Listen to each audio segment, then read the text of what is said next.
In the great state of Montana, game wardens fight a daily battle. They fight to enforce state game laws and protect our natural resources. Nearly 5 years have passed, and today, suspected poachers will come to justice. Count 5. Count 10. A grizzly bear in Region 4 has wardens on full alert. Killed a pretty big cow, so it's probably a pretty big bear.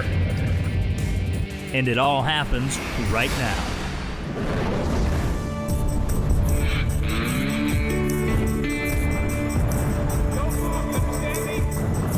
You know what you did wrong? You're before shooting hours.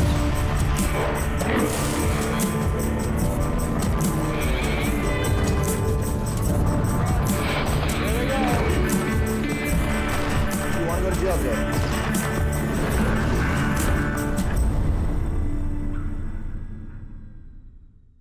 If you don't send him to prison, send him up to my house. I'll fix him. Thank you, sir. You can step. I got the arrest warrant, or we'll run him and see if he's got a warrant at the end, and if he does, then he's going. I don't think we have a choice but to take him to jail. Yeah. So it ended up with 2 felony arrest warrants and be multiple misdemeanor charges. Obviously, safety's the priority here. We want everybody to come home today, so. Team 1 has intentions of taking Subject 1 on a county road as he leaves his residence for work. Once he is apprehended, Teams 2 and 3 will make their move. The subject's car has been spotted and officers spring into action. Deputies are going to make a traffic stop as wardens close in to make the arrest.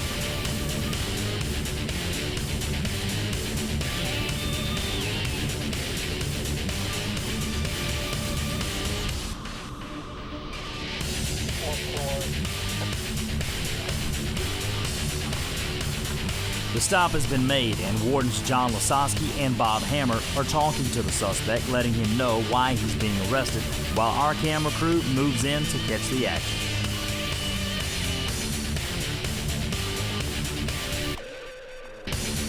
We'll get everything squared away when we get up there. Did you have any questions for us at that time? My wife can take the call? Yeah, she can take the call. Okay, so if you just want to turn around and put your hand behind your back. You're all good, no guns or anything like that? Cigarettes and lighter. You just have the lighter. Cigarettes and lighter. Okay, Yep. put your hand behind your back here for me. Does she have somewhere she needs to go? Oh, well, she was going to work with me. She works at... Hey. This specific incident here, began with field game warden, in this case Brian Goley, that works in the Dearborn area. Noticed that there's a fair amount of activity at night, animals being poached, some of which got away, and he discovered. Well, first of all, every individual or suspect in this case I've dealt with. I moved to the Cascade Warden District in 2003. And the names that we're talking about in this investigation are names that were brought up to me even back then, stating that, this is an issue, these are suspects that you need to watch because there's been problems in the past. We're seeing the end of a 3-year major investigation, and all of our major investigations focus on multiple subjects, multiple violations, something that has multiple jurisdictions. In this case, it's felony violations. In this case, it also has a commercial nexus to it. Team 2 arrives at the residence of suspect number 2, where they will execute the search warrant and interview him.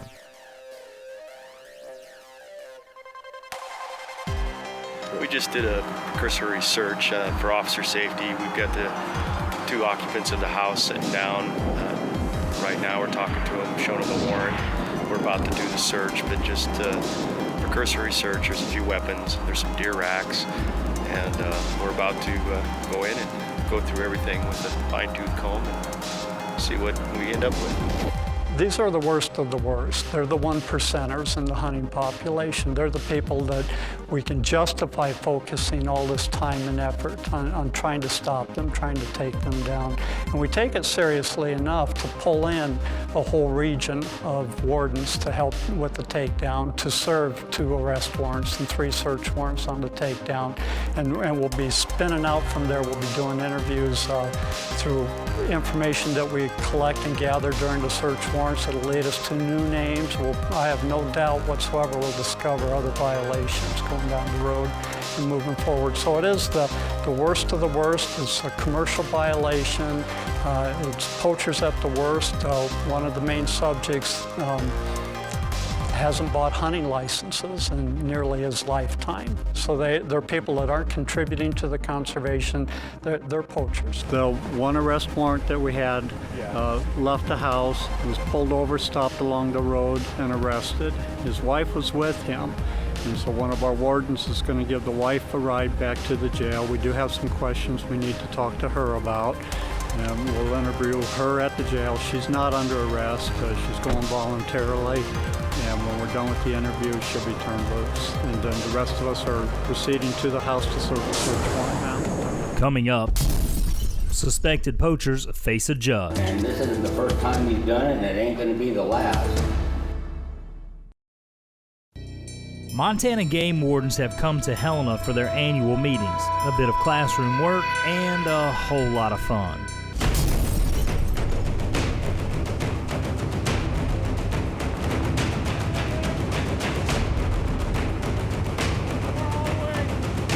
You got 3 mags.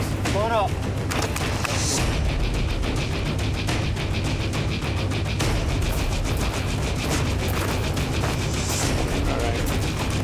Guys per cone. Guys per cone.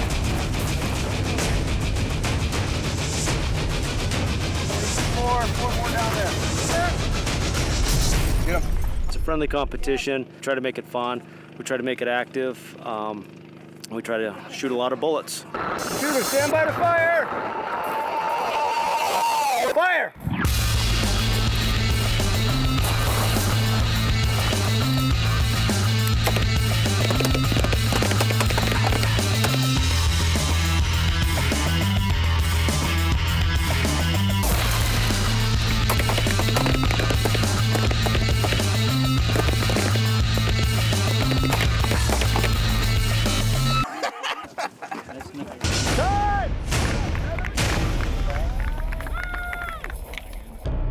Ironically, during the Wardens Convention, 2 habitual poaching suspects face a judge just across town.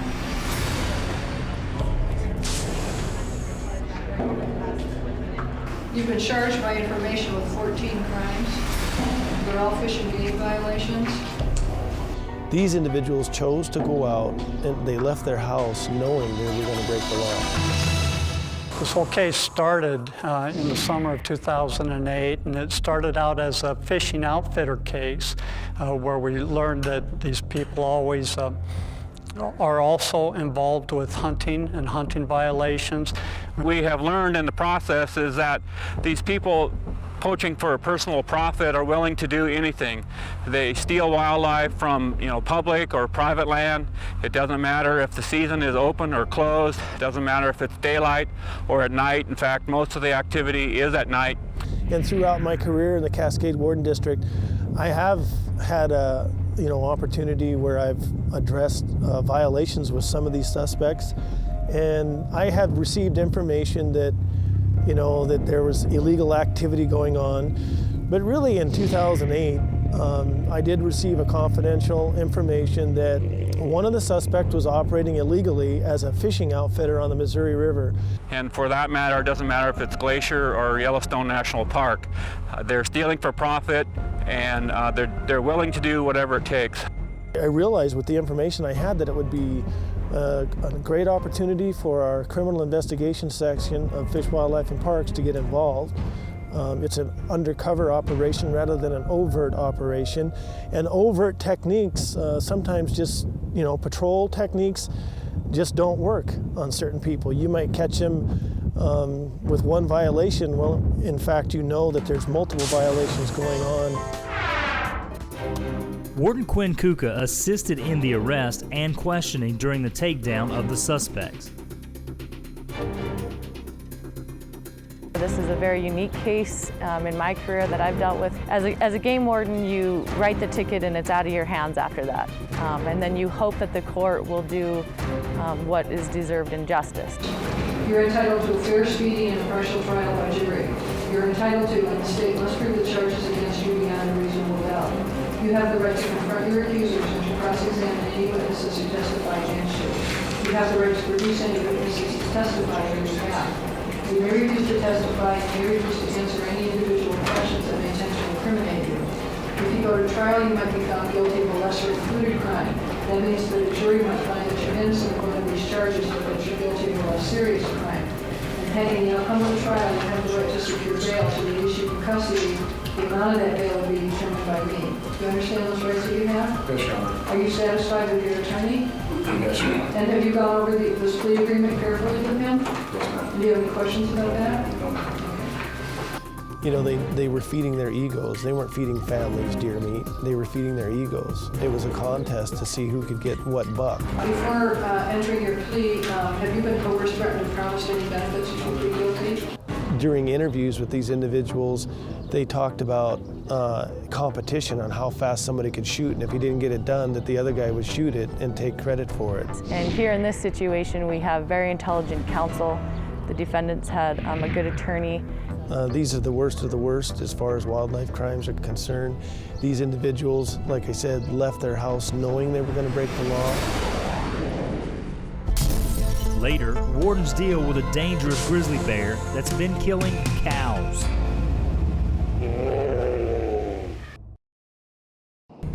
Wolf Creek, Montana. Warden Brian Goley patrols the Missouri River.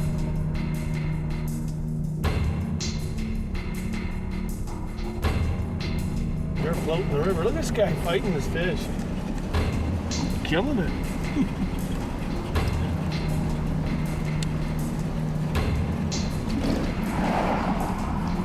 Wow. It's a busy weekend, and with so many people on the water, Goley should have a busy shift. We're checking fishing licenses and life jackets and stuff like that, I guess. A lot of them are drinking. We'll see if they brought their empties with or they sunk them on the bottom of the river, which happens quite a bit. Below Holter Dam, Goley runs into several anglers. I do know one thing. It's going to be a weird day.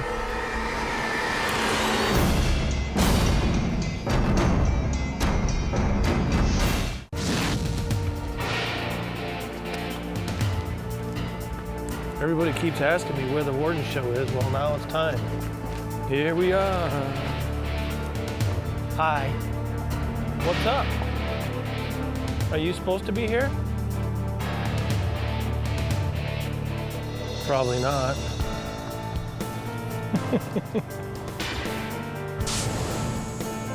How are you guys? All right. Catch any fish today? Yeah. You did? Good. Bye-bye. How are you guys? How was the fishing? Careful.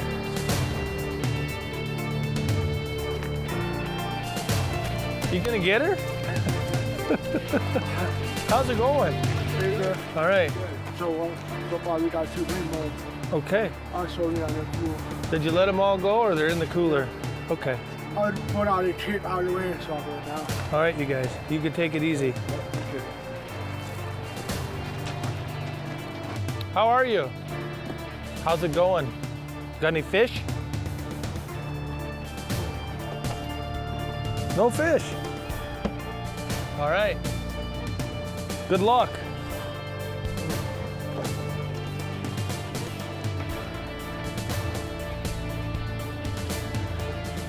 Kind of amazing. You get. I always check people down here. You know, I don't know if it's the place to be, but I check a lot of people that are deaf down here. There's a lot of groups. I don't. Just must be the spot.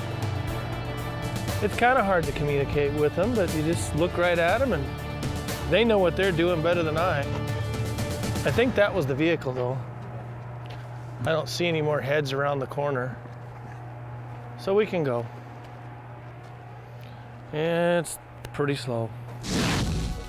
Not much going on at the dam, but further downstream, Goley checks out another popular summer hangout. You can just see the mood people are in. They're in this mood that they want to do what they want today and they don't want any restrictions. You can just tell. Some holidays are like that.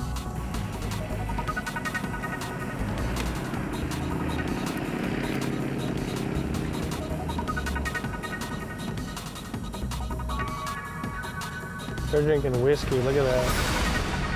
BV right out of the bottle, did you see that? Binoculars are a key piece of gear for wardens. The optics allow officers to check people, often without them knowing, most times, that someone's even watching. BV out of a bottle in the sun can't be a good choice. I hope he doesn't go jump.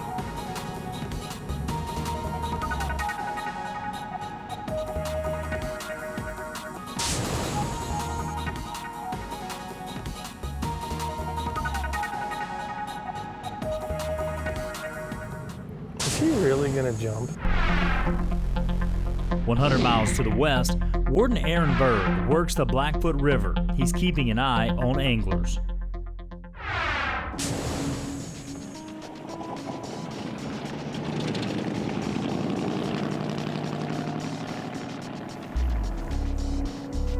Okay, we're gonna sit here and watch.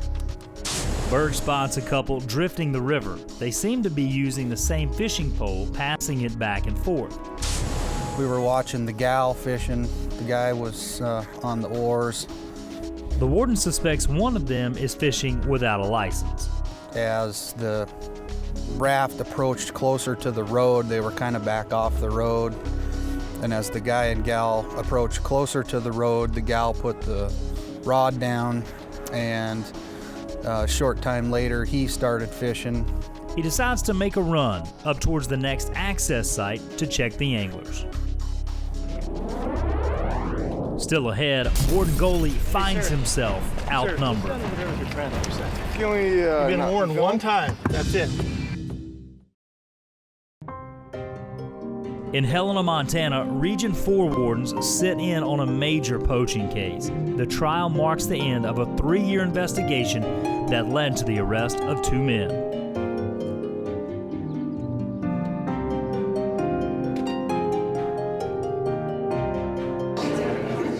Please rise and come to order.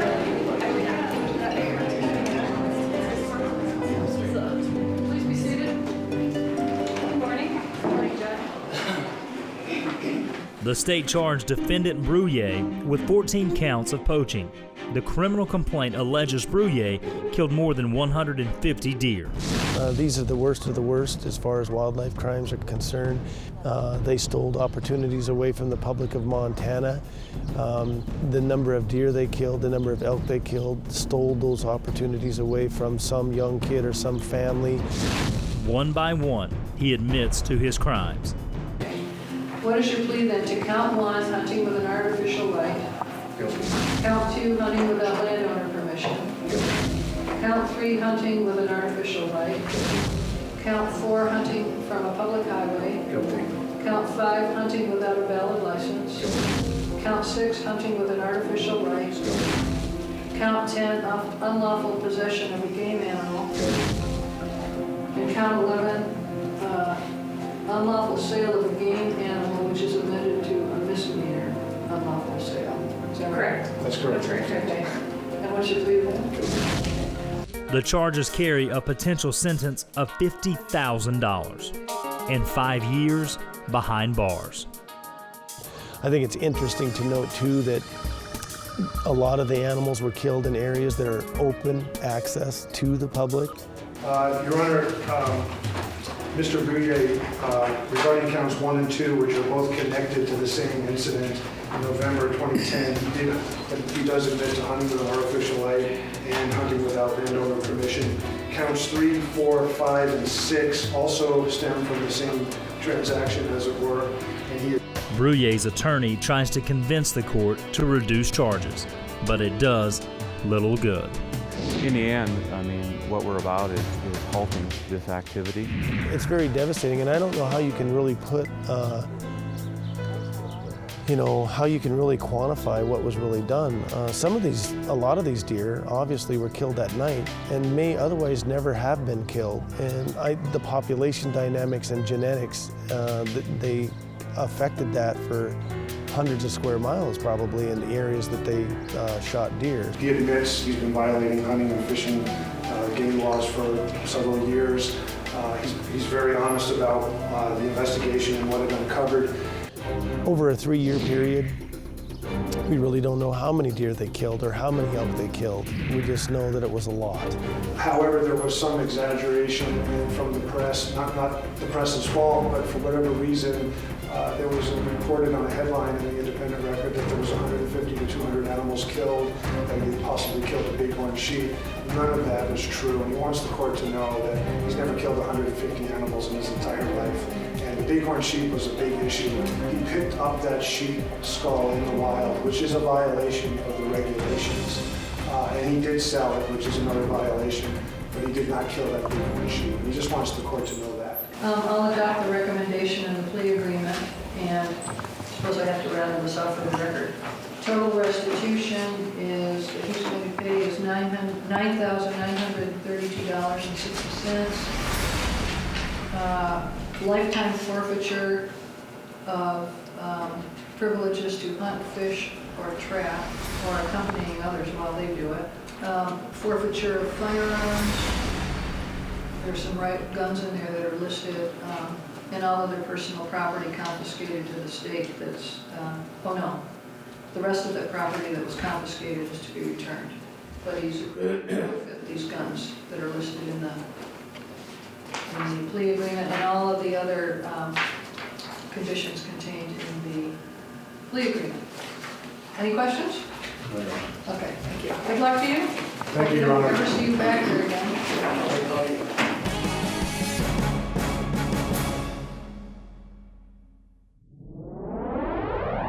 Up next, wardens watch as the second defendant faces the judge. You're watching Wardens only on Outdoor Channel. And this isn't the first time he's done it, and it ain't gonna be the last. Count 2, hunting without landowner permission. Guilty. Count 5. Guilty. Count 10. Guilty. It's been guilty, guilty, guilty so far as one defendant has faced a judge on several charges of unlawful hunting and poaching wildlife. Region 2 Warden Aaron Berg has suspicions of an angler fishing without a license, while Warden Brian Goley may have troubles of his own along the banks of the Missouri River. Something's wrong.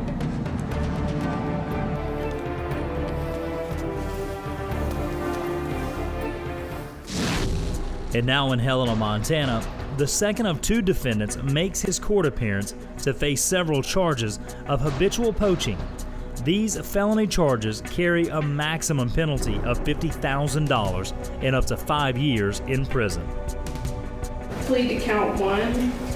Count 3 is amended to a misdemeanor, 4 through 8. And in exchange for his guilty plea, I'll dismiss 2, 9, 10, and 11. The courts accused John Lindow of illegally killing elk and deer. A 3-year investigation led to Lindow's arrest. Today, he admits to his crimes. Oh, are you here today? Yes. It's my understanding you're here for the purpose of changing your plea. And I'll remind you that you've been charged by information with 11 crimes, and it looks like those are all fish and game offenses as well. Yes. Correct. The entire time I interviewed him, he didn't lie to me. He didn't give me a runaround. I didn't have to chase him anywhere. He didn't resist arrest. He knew he was arrested. Okay, what is your plea then? To count 1, hunting without hunter's warrant. Guilty. Count 2, unlawful possession of something. I don't know what that is. Game animals, Your Honor. Game animals, okay. You mean count 3? I'm sorry, count 3. Guilty. And count 4, hunting with an artificial light. Guilty. Count 5, hunting from a public highway. Guilty. Count 6, hunting without landowner permission. Guilty. Count 7, hunting with an artificial light. Guilty. And count 8, hunting without landowner permission. Guilty. Before accepting your plea to these charges, have you been coerced, threatened, or promised any benefits if you plead guilty? No, I have not. And do you understand these charges against you? Yes, I do. Do you understand that by pleading guilty to these charges, you have waived some of the rights that I've just told you? Yes. In my career, I've never seen anybody admit and take responsibility and then walk away with his head held high still. It's difficult because you want to make sure that you've done the best job that you can, and that the state, you represent the public of Montana, and you want to make sure that they're happy with the result of all the work that you've put into this. And so the total restitution is $11,157.60. Fines are all suspended, and his hunting and fishing and trapping privileges are forfeited for life. His firearms are forfeited, and he has to remain law-abiding. And then there are all the other conditions of the plea. Any questions? No. Good luck.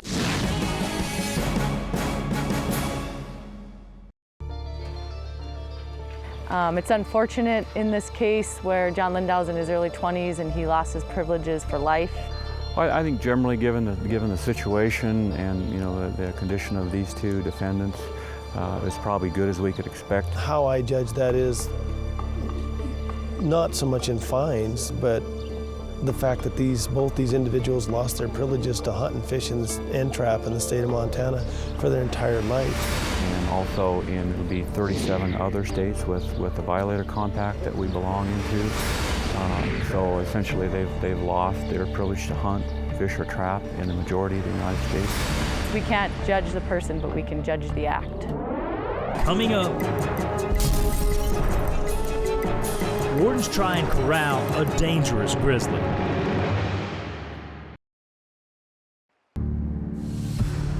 Augusta, Montana. More than 900 grizzly bears live in Montana's Rocky Mountain Front Range. A rancher called in wardens Dave Holland and Brian Goley to deal with a dangerous grizzly. Killed a pretty big cow, so it's probably a pretty big bear. If it's killing cows, it's going to be above a yearling anyway. Yeah, this is like grizzly bear central here. They've lost track of how many bears are out here.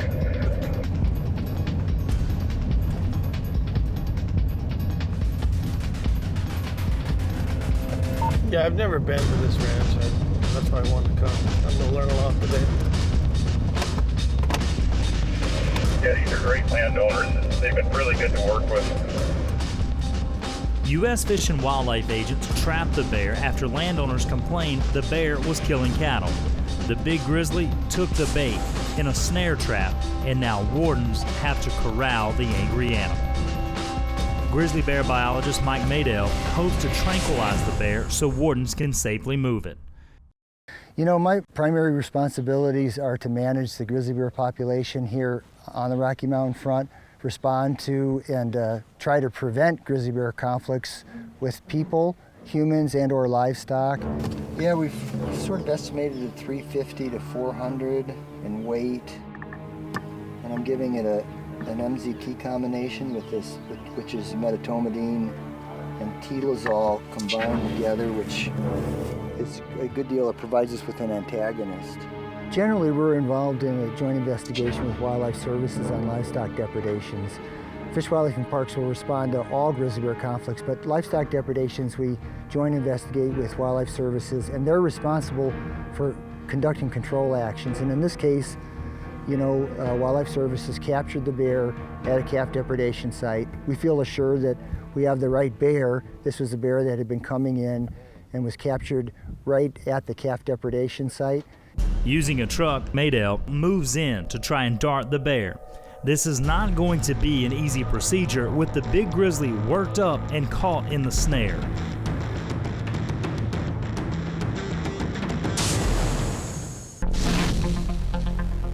"120 miles to the southwest in Region 2, Warden Aaron Berg patrols the Blackfoot River.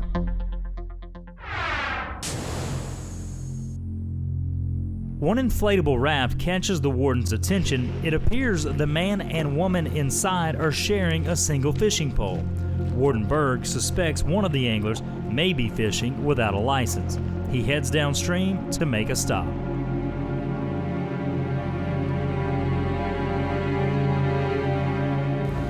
Yeah, they have the pole put up. The boat drifts by the warden without stopping. Officer Berg will have to move further downriver. Still ahead, Warden Berg tries to make his stop. Something just doesn't seem right here. Montana Game Warden Aaron Berg wants to stop and check these Blackfoot River anglers. Upstream, he spotted the man and woman sharing the same fishing pole. Officer Berg suspects these two may not be following the law. Yeah, we're just gonna sit here and wait. They should be here in just a couple minutes. They're only upstream, quarter mile or so. So we'll pull them over in this nice, safe, calm water spot and check their water safety gear and check for some fishing licenses, because both of them have been fishing. So pretty pretty routine check on our daily workload, but you never know. Something just doesn't seem right here. So Warden Berg finally spots the raft and asks them to stop. How you guys doing? Pretty good. Nice day to be on the water, huh? Awesome day. What's up? Oh, I'm just gonna check a fishing license and stuff. I saw you fishing upstream, and make sure you got all your stuff you need.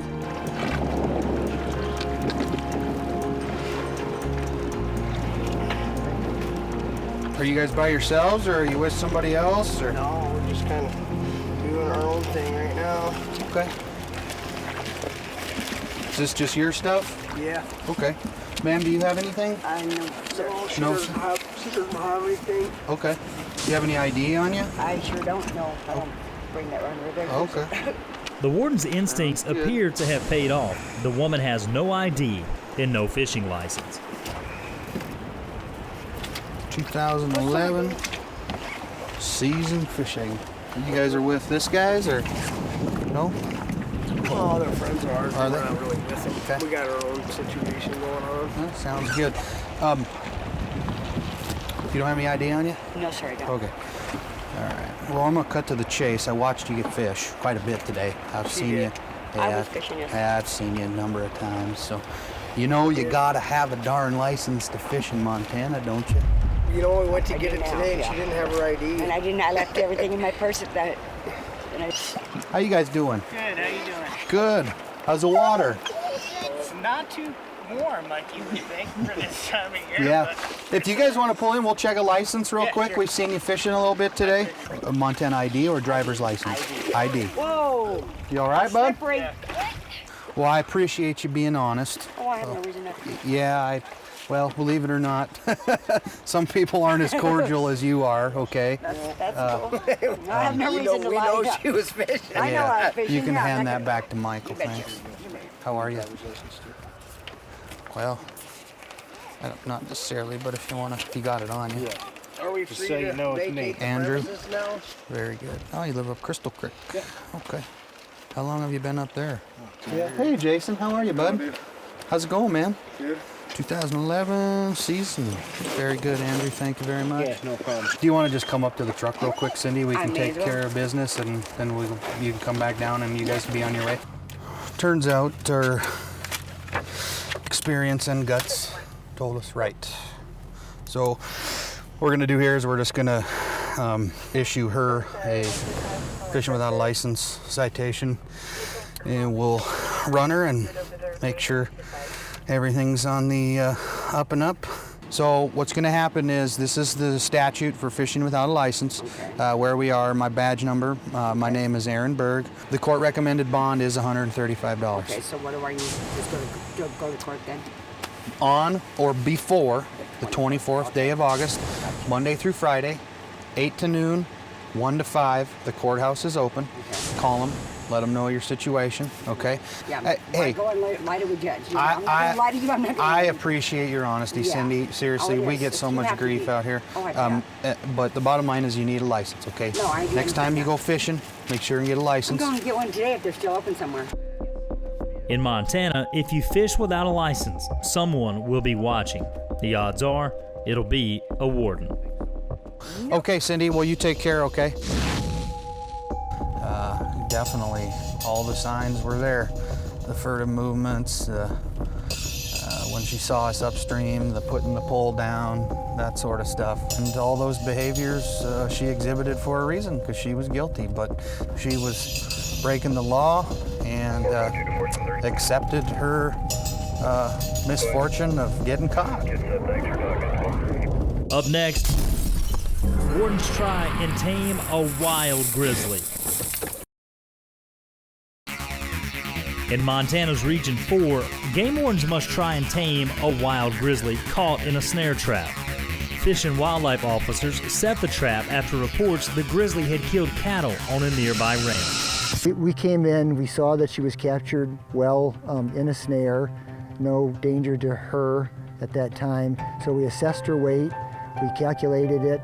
I loaded up an immobilizing combination called MZT, or medetomidine tilazole, which is a real safe drug combination that also requires an antagonist in the end to arouse them, and it's much safer for us as human handlers and the biologists and wardens working together. Wardens use a pickup to slowly move into range and try and tranquilize the grizzly. It is clear the bear isn't happy being stuck in the trap. With one shot. That's it. That looks like a good hit. The plunger's down. Do you don't have it. I'm just looking for the time. Oh, the time is 9:25. Maydell sank a single dart into the grizzly. Now they need to wait for the drugs to kick in, but sitting too close could be a dangerous move. All I had really was a neck shot. I was afraid to go for that rear leg, you know. Let's, before you back out, let's just let the drug take effect some. Shut this off. Yeah, just shut it off. It's just a young bear. What did you say again for the time? 9:25. Maybe I should start on my watch.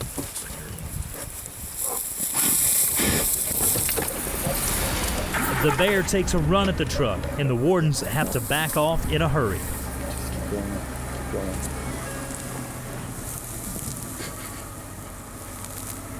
Keep going. Okay, that's good. Not a good time to have the engine.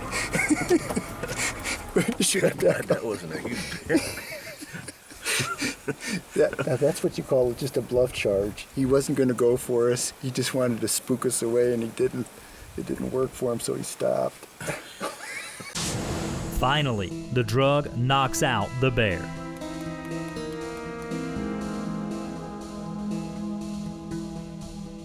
Right now, Mike Bedell, our grizzly bear biologist, is working on the bear. We're going to tag it, radio collar it, weigh it, take some data from it, and then we're going to load it up, and eventually this bear will be relocated.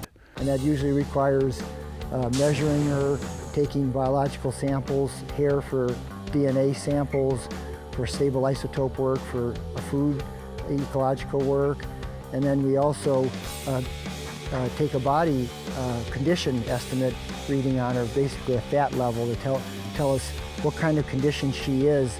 We're trying to get sort of a correlation between bears that come into conflict in their body condition compared to research bears and other status bears. Oh, there we go. There you go. Stabilizing. Oh, I think you won the prize. What is it? It's 283 minus 18. Wow. I went 100 pounds over. Okay. Went ahead, processed her, radio collared her with a conventional VHF collar that will last for at least 3 years. We've mounted on her, as you could see in the video, with a canvas spacer. So it's not required that she wears that collar all her life. The transmitter itself will only last 3 or 4 years, and that collar will drop off in 3 or 4 years based on the canvas spacers rotting and breaking off. In the case of management bears, particularly ones that have caused livestock depredation, we'll generally relocate them to another area. Just alone, the capture, the handling, and the relocation is a very strong form of reversing conditioning for a bear. And in my time working as a biologist the last 25 years or so, I see that being pretty effective. We often find bears don't come back into conflict again that are captured and handled for the first time. This is the site where we caught the grizzly. They caught the grizzly last night. So right here is actually where what's left of the cow. This is the snare that caught the bear. The snow fence that you see was set up like a cubby, which kind of directed the bear into the snare. We have an undisturbed snare over here that has not been triggered. So basically how this works is just snare here. There's an attractant on top of the rock. Basically what it's designed for is when the bear comes back, it's gonna smell this attractant. It's gonna walk over here. It's gonna move the rock. There's more attractant down in the ground. So what we call this is a pipe set. So what we want the bear to do is to reach in to get the attractant. When it reaches in, it triggers the snare, and it will snare the bear up high, which will reduce the risk of an injury to the bear. And basically there's a spring system that runs away from the hole in this direction. So basically the bear comes up, rolls the rock off after smelling the attractant, and then will reach into the hole to get the attractant, triggering the snare and snaring it up on its leg. Back on patrol, Warden Goley keeps an eye on the Missouri River. He spots boaters who appear to be in trouble. I don't know what's going on, but they're elevating his feet. They got his head on like a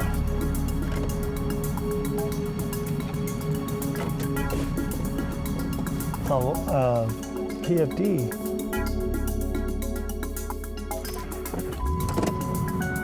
I just don't know if we can even get to him. What do you see on the right, anything?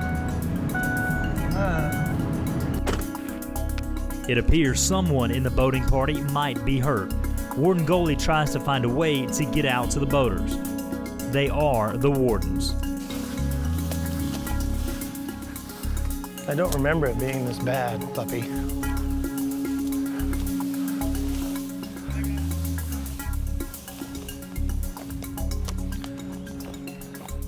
I'm not gonna get wet, okay?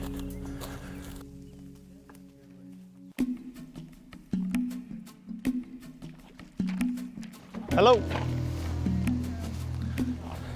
Everybody okay? All right.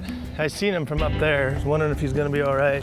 Yeah, he just had a head rush when he jumped and sorry. You gonna be fine? Yeah, no, You get a little heat stroke too, maybe? might have been the heat, but he had a head rush when he jumped and kind of when he came out of the water, didn't know where he was at, so. All right. Yeah, we're not agreeing to being filmed, so. Okay, you guys, go stand over there for a sec, okay? Till I make sure he's okay. Okay? All right. Did you hear what I said? I heard what you said. Okay, thanks a lot. Hey, sir. Sir, go stand over there with your friend for a sec. Can we, You've been warned one time. That's it. Okay, go over there and go over there with him, okay? Can I ask you a question? See who that guy is? Are you sure you're gonna be okay? No, I'm fine. Okay, do you need me to call anybody or call a... No, I apologize, for this. I fell into the water, but I didn't hit my head. Okay. So it's okay. They did a great job. I apologize. All right. I'm a very responsible adult. Okay. No, it's okay. Things happen. I just want to make sure you're okay. You don't get back in the boat and then have a medical emergency when we can get you out right here. No. Believe me, it hit the water, but it didn't hit any rocks or anything. You feeling lightheaded is all? You don't feel sick to your stomach or anything? No. No bones hurt? No. Okay. No bones. We're just pulling out the... Yeah, we'll be down here. If something doesn't work out, we can call for some help. Okay? Well, see you later. You betcha, man. No problem, guys. No problem. Yeah, it's not a problem.